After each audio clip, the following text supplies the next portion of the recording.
want to talk about today. I have been thinking a lot. I've been thinking a lot about, I'm pretty fed up, actually, and that's what I want to talk about today. I've worked with Secular Pro-Life for 10 years. I've had many, many conversations about abortion, and some of them have been very good. I'm always happy to have thoughtful dialogue with people who are interested in exploring each other's views. Even if we're not going to change minds, I'm happy to have thoughtful dialogue. Kind of over the other kind of conversation, though.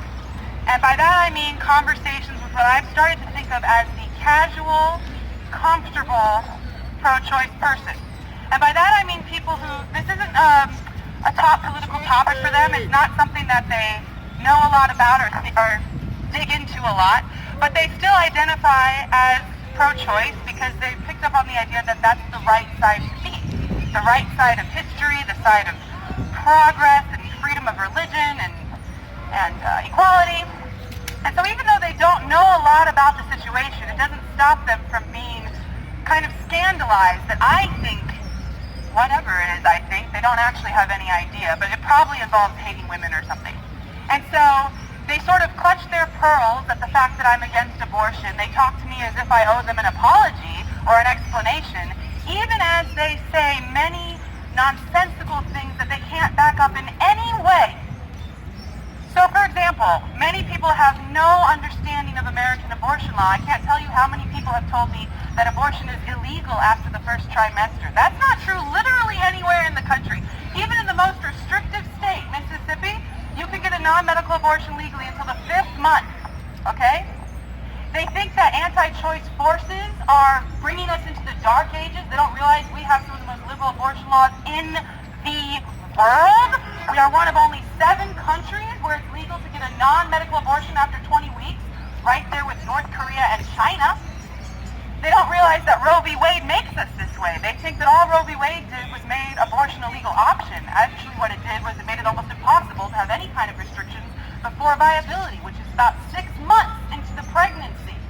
And even if they believe me when I tell them that, it doesn't shock them because they don't know anything about fetal development at 6 months into the pregnancy. These are the same people who will tell me that biology, not philosophy, biology, doesn't tell us when life begins, which is complete anti-science nonsense.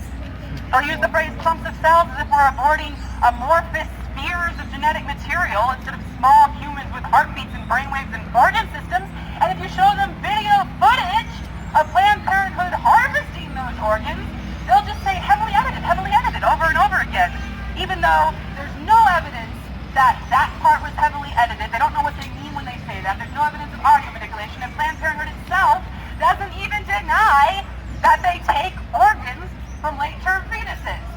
But sure, they're taking brains and livers from clumps of cells, and if they believe that part, they still think that it's only because late-term abortions are done for severe medical reasons. So even if, yes, they take those, it's from a tragic situation that had to happen anyway, so at least it's useful, right?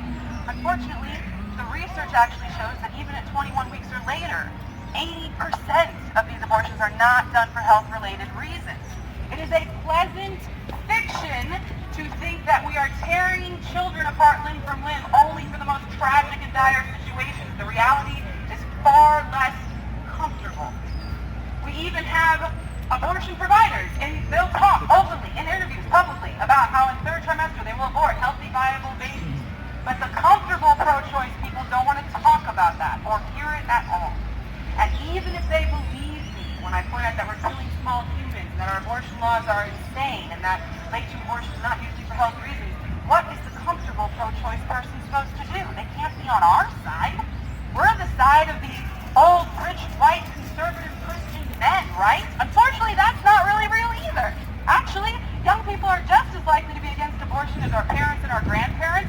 Poor people are more likely to be against abortion than rich people. Latinos are more likely to be against abortion than white people. And it's true that we skew conservative and Christian, but 1 out of 5 Democrats is against abortion. 1 out of 5 non-religious people is against abortion. And what about the men thing? Everyone's heard the war on women trope, right? All of the highly educated, empowered women are fighting to control their bodies while regressive religious men are trying to stop them, right? Right? No!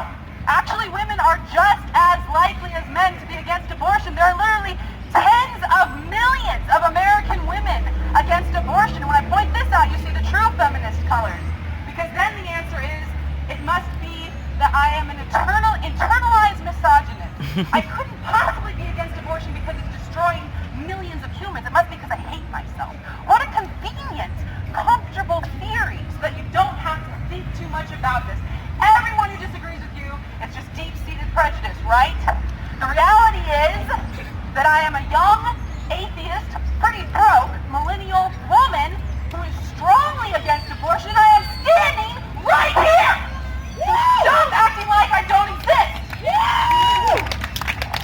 So all I ask is that if you're going to defend our insane abortion laws, at least own what you're defending. The inconvenient truth is that we're killing small humans, our laws are insane, and we do late-term abortions even for non-medical reasons. And if you own that in your position, you're not the one I have a problem with, because you're doing it with eyes wide open. But if you are comfortable being pro-choice because you bury yourself in euphemisms and nonsense, then I ask you to step up.